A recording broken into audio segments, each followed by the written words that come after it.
Hi friends, education for all channel में आप सभी का हार्दिक स्वागत है। हम कर रहे हैं अध्याय 11 और आज का अपना टॉपिक होगा केवल केल्विन चक्कर। इस छोटे से टॉपिक को करेंगे हम, इसके साथ ही हम क्लास को समाप्त कर देंगे। आज की क्लास शुरू करते हैं हम केल्विन चक्कर। केल्विन तथा उसके सहकर्मियों ने संपूर्ण पथ का पता लगाया और बताया कि यह पथ एक चक्रीय क्रम में संचालित होता है। क्या है केल्विन चक्कर को केल्विन चक्कर क्यों कहा गया? क्योंकि इसकी खोज किसने की? केल्विन और उसके साथियों ने।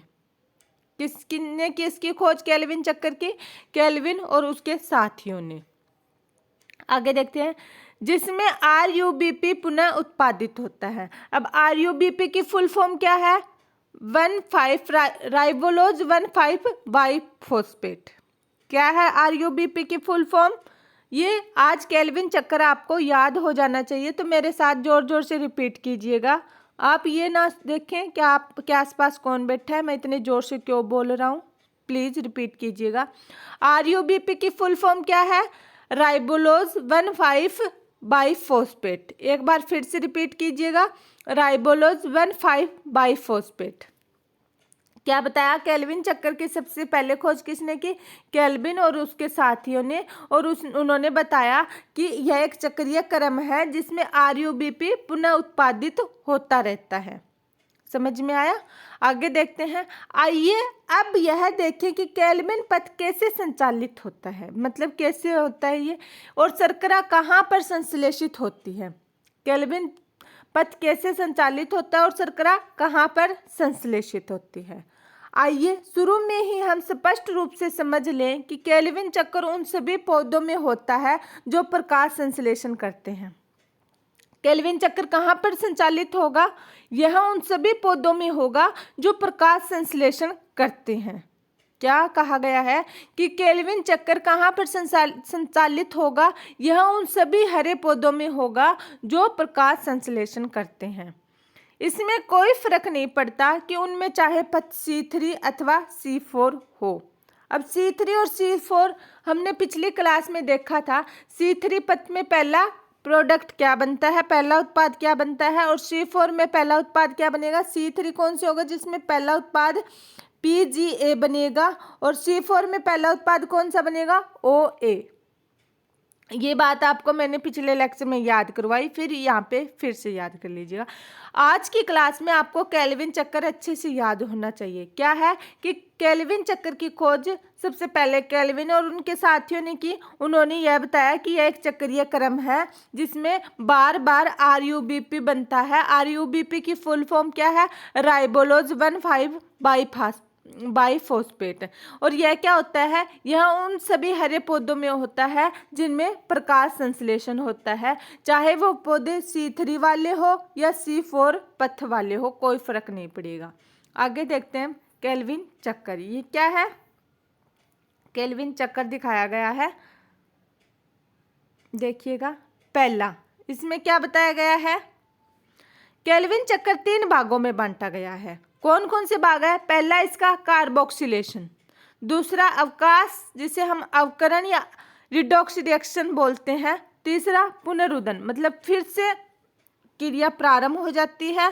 3 स्टेप है, याद कीजिएगा। केल्विन चक्कर के कौन कौन से 3 स्टेप है? एग्जाम में लिखने के लिए दिमाग में बिठा लीजिएगा। वैसे भी ये बेसिक है, अगर आपने बायो लिया है तो ये आपको ये याद करना ही पड़ेगा। कौन कौन से इसके 3 चक्कर हैं? कार्बोक्सिलेशन, मेरे साथ साथ रिपीट कीजिएगा। कार्बोक्सिलेशन, अवकरण, यहाँ पे अवकाश या अवकरण कर लीजिएगा, अवकरण और पुनर्दवन। 3 चक्कर आपको याद होने चाहिए, इसके 3 स्टेप याद होने चाहिए केल्विन चक्कर के। केल्विन चक्कर के बेसिक 3 स्टेप कौन कौन से? आप कैसे स्टार्ट करेंगे इसको? कार्बोक्सिलेशन, अवकरण और पुनर्दवन। कार्बोक्सिलेशन, अवकरण और पुनर्दवन। कार्बोक्सिलेशन, अवकरण और पुनर्दवन। आगे देखते हैं इसको। पहले चक्कर में क्या है? कार्बोक्सिलेशन। कार्बोक्सिलेशन में क्या है? जिसमें कार्बन डाइऑक्साइड राइबोलोज 1,5 बाइफॉस्फेट का योग करता है। इसमें क्या है? कार्बन डाइऑक्साइड है वो राइबोलोज 1 बाइफॉस्फेट का योग करेगा। जो कार्बोक्सिलेशन है इसमें क्या होगा? जो कार्बन डाइऑक्साइड है इसमें वातावरण से कार्बन डाइऑक्साइड और पानी भी लेगा ये, और इसमें ये क्या करेगा, राइबोलोज 1,5 फॉस्फेट के साथ योग करेगा, मिलेगा। समझ में आया? केल्विन चक्कर के पहले स्टेप कार्बोक्सिलेशन में क्या होगा, राइबोलोज 1,5-बाइफॉस्फेट और कार्बन डाइऑक्साइड का क्या होगा, मिश्रण। योग मतलब जुड़ेंगे, इसमें क्या है, ये जुड़ रहे हैं, कार्बोक्सिलेशन होगा। फिर कार्बोक्सिलेशन के बाद में क्या होगा, 3-फॉस्फोग्लिसरेट बनेगा। क्या बनेगा, यहाँ पर ये जुड़ के यौगिक बनाएंगे 3-फॉस्फोग्लिसरेट। क्या नाम याद रखिएगा, 3-फॉस्फोग्लिसरेट, साथ के साथ रिपीट कीजिएगा, 3-फॉस्फोग्लिसरेट। फिर सेकंड स्टेप कौन सा आएगा अपना, अवकरण। कौन सा अवकरण, उसमें क्या होता है, जिसमें कार्बोहाइड्रेट का निर्माण प्रकाश रासायनिक ग्राही NADPH की मदद से होता है। इसमें क्या होता है, कार्बोहाइड्रेट का निर्माण होता है प्रकाश ग्राही तथा NADPH की मदद से। 3-फॉस्फोग्लिसरेट किसकी तरफ जाएगा, दूसरे स्टेप की तरफ, अवकरण की तरफ, जिसमें ATP प्लस NADP होता है, उससे क्या बनेगा, ATP plus IP NADP positive. फिर इससे क्या बन जाएगा, कार्बोहाइड्रेट का निर्माण हो जाएगा जो शर्करा या स्टार्च के रूप में संचित होगी, ट्राइफॉस्फेट जो शर्करा या स्टार्च के रूप में संचित हो जाती है। उसके बाद क्या होगा, तीसरा स्टेप होगा पुनर्दवन। उसमें ATP से ADP बनेगा। पुनर्दवन जिसमें कार्बन डाइऑक्साइड ग्राही राइबोलोज 1,5-फॉस्फेट फिर से निर्माण होता है, चक्कर चलता रहता है। फिर इसके बाद में इस तीसरे स्टेप पुनर्दवन के बाद में फिर से राइबोलोज 1,5-फॉस्फेट है, वो कार्बन डाइऑक्साइड के साथ मिलकर कार्बोक्सिलेशन के स्टेप को बनाएंगे, जिसमें 3-फॉस्फोग्लिसरेट बनता है। फिर अवकरण होगा, उससे ट्राइफॉस्फेट बनेगा जो शर्करा या स्टार्च के रूप में संचित होगा, कार्बोहाइड्रेट का निर्माण करेगा। फिर पुनर्दवन बनेगा।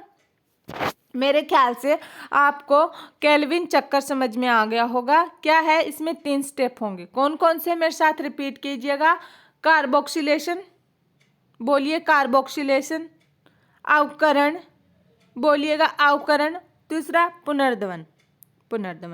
पहले स्टेप में क्या होगा, राइबोलोज 1,5-बाइफॉस्फेट है, वो कार्बन डाइऑक्साइड के साथ मिलेगा कार्बोक्सिलेशन में। फिर क्या होगा, 3-फॉस्फोग्लिसरेट बनेगा। फिर वो अवकरण की तरफ जाएगा। अवकरण में क्या होगा, कार्बोहाइड्रेट का निर्माण होगा जो शर्करा और स्टार्च के रूप में संचित होगा। फिर उसके बाद में पुनर्दवन होगा। फिर से ये क्रिया चलती जाएगी। आगे हम इसका थ्योरेटिकल पार्ट पढ़ लेते हैं। यही है, केल्विन चक्कर को आसानी से समझने के लिए इसको 3 चरणों कार्बोक्सिलेशन, रिडक्शन, रीजनरेशन के में वर्णन किया गया है। पहला अपना कौन सा है, कार्बोक्सिलीकरण। समझ में आ गया होगा आपको, फिर भी पढ़ लेते हैं। कार्बन डाइऑक्साइड के यौगीकरण से एक स्थिर कार्बनिक मध्यस्थ बनता है। क्या, कार्बन डाइऑक्साइड के यौगीकरण से एक स्थिर कार्बनिक मध्यस्थ बनता है। केल्विन चक्कर में कार्बोक्सिलीकरण एक अत्यधिक निर्णायक चरण है। क्या है, एक निर्णायक चरण है। RUBP जिसे हम राइबोलोज 1,5-बाइफॉस्फेट कहते हैं, का कार्बोक्सिलीकरण के लिए कार्बन डाइऑक्साइड का उपयोग किया गया है। RUBP के कार्बोक्सिलीकरण के लिए किसका उपयोग हुआ है, कार्बन डाइऑक्साइड का। यह प्रतिक्रिया एंजाइम RUBP कार्बोक्सिलेज के द्वारा उत्प्रेरित होती है। क्या होती है, RUBP कार्बोक्सिलेज के द्वारा उत्प्रेरित होती है, जिसके परिणाम स्वरूप 3-PGA के 2 अणु बनते हैं। क्या बनेंगे, 3-PGA के 2 अणु बनेंगे। चूंकि इस एंजाइम में एक ऑक्सीकरण क्षमता भी होती है, अतः यह ज़्यादा उचित होगा कि हम इस एंजाइम को RUBP कार्बोक्सिलेज ऑक्सीजनेज अथवा रुबिस्को कहें। अब आता है अपना सेकंड स्टेप, रिडक्शन, जिसमें होता है अपचयन, रिडक्शन अपचयन, जिसमें अवकरण या जहाँ पर अवकाश लिखा वहाँ पे अवकरण कर लीजिएगा। अवकरण भी कहते हैं, रिडक्शन इंग्लिश में से रिडक्शन कहते हैं। यह प्रतिक्रियाओं की एक श्रृंखला है जिसमें ग्लूकोज बनता है। इस चरण का प्रत्येक कार्बन डाइऑक्साइड अणु के स्थिरण हेतु ATP के 2 अणुओं का उपयोग फॉस्फोलिरेशन के लिए अथवा NADPH के 2 अणुओं का उपयोग अपचयन हेतु होता है। पथ से ग्लूकोज के 1 अणु को बनाने के लिए कार्बन डाइऑक्साइड के 6 अणुओं की यौगीकरण तथा चक्रों की आवश्यकता होगी। कितने, कार्बन डाइऑक्साइड के 6 अणुओं की। आगे का अपना स्टेप है रीजनरेशन, पुनर्दवन बोलते हैं जिसको, फिर से रिपीट होना कोई चीज। यदि चक्कर को बिना बाधा जारी रहना है तो कार्बन डाइऑक्साइड ग्राही अणु RUBP का पुनर्दवन हो बहुत ही आवश्यक है। पुनर्दवन के चरण RUBP गठन हेतु फॉस्फोरिलेशन के लिए एक ATP की आवश्यकता होती है। आगे पढ़ते हैं।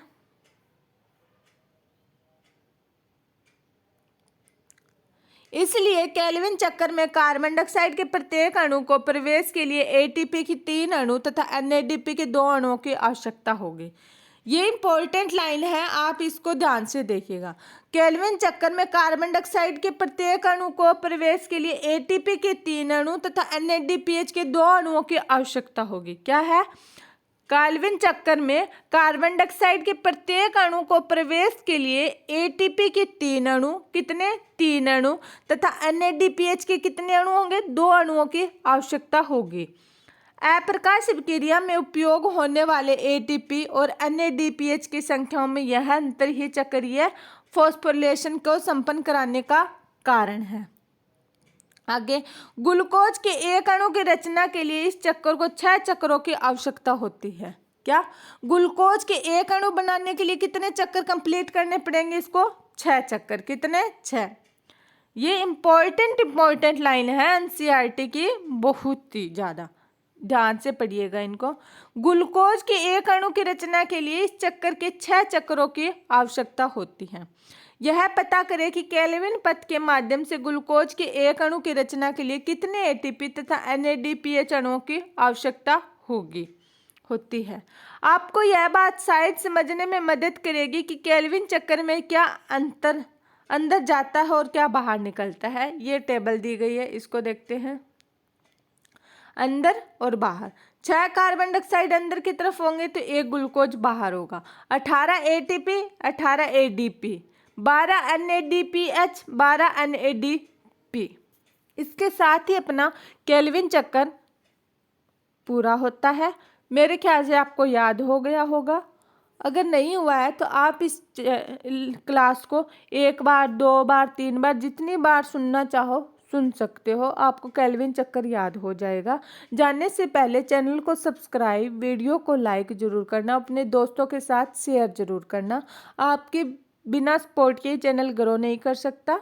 धन्यवाद। Thank you.